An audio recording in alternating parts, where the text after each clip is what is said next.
మరి 21 మాసం ముందు Congress party, all India Congress party, రాష్ట్ర కాంగ్రెస్ పార్టీ కేసీఆర్ గారి ప్రభుత్వాన్ని దించడానికి అనేకమైనటువంటి అడ్డగోలు వాగ్దానాలు చేయడం, దీంట్లో ప్రధానంగా వారి యొక్క మేనిఫెస్టోలో కూడా ఏవైతే అలవిగాని హామీలన్నీ మరి ఇచ్చినటువంటిది మీరు అందరూ చూడడం జరిగింది.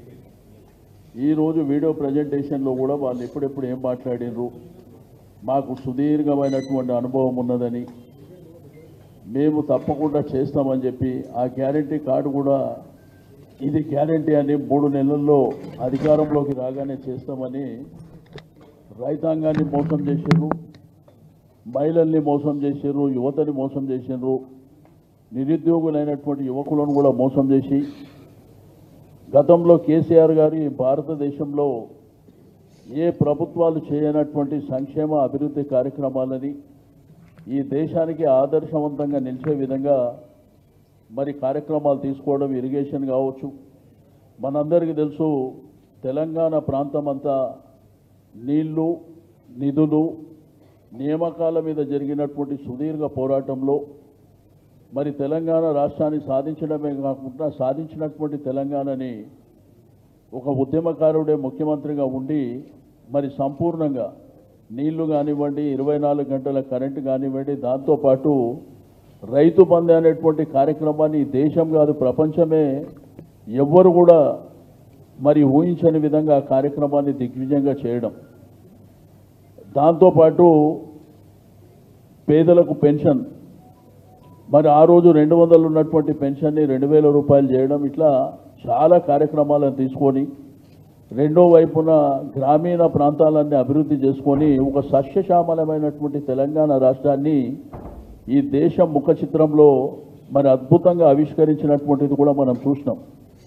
మరి ఇటువంటి నాయకుడిని దించేయాలంటే మనం అడ్డగోలు హామీలు ఇవ్వాలని చెప్పి ఆలీబాబా 40 దొంగల్లాగా ప్లాన్ చేసుకొని మరి మేనిఫెస్టో పెట్టి ఇప్పుడు ఆ 42% రిజర్వేషన్ విషయంలో కామారెడ్డి డిక్లరేషన్ అని ఆ రోజు కర్ణాటక చీఫ్ మినిస్టర్ ఒక బీసీ బిడ్డను తీసుకొచ్చి చెప్పినటువంటిది కూడా మనం చూసినాం.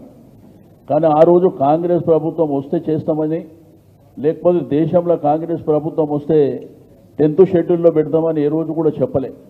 మాకు బాగా అనుభవం ఉంది, ఇది ఎట్లా సాధ్యమవుతుందని అంటే కూడా సాధ్యమవుతుందని చెప్పి మరి ఈ మధ్యకాలంలో 6 నెలల నుంచి డ్రామాలు చూస్తున్నారు.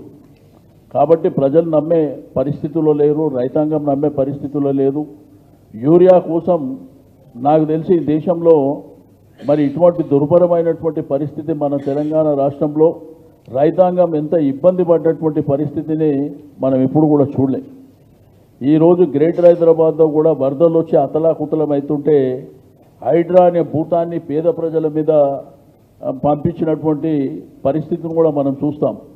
ఈరోజు మరి రాష్ట్రం యొక్క ఖజానా కూడా చిన్నాభిన్నం చేసినటువంటి ప్రభుత్వానికి మరి బుద్ధి చెప్పాలనేటువంటి సంకల్పంతో ఈరోజు ఏదైతే కాంగ్రెస్ బాకీ కార్డుని ప్రతి ఇంటికి చేర్చే విధంగా మరి ఈరోజు ఈ కార్యక్రమాన్ని తీర్చిదిద్దడం జరిగింది. కాబట్టి తప్పకుండా ప్రజలు కూడా ఆలోచన చేయాలి. ప్రజలు, రైతాంగం, యువకులు, మహిళలు, మరి యంగ్స్టర్స్ కానివ్వండి, అన్ని వర్గాల ప్రజలు కూడా ఈ కాంగ్రెస్ పార్టీ మోసాలను గమనించాలి. మళ్ళా లోకల్ బాడీలో ఎలక్షన్ ఇస్తే ఎలక్షన్కి ఇట్లా లోకల్ బాడీలో సపోర్ట్ చేసి కాంగ్రెస్కి ఇట్లా చేస్తే ఉన్నాయి కూడా అన్నీ పోతాయి అనేటువంటి విషయాన్ని కూడా నేను ఈ సందర్భంగా తెలియజేస్తూ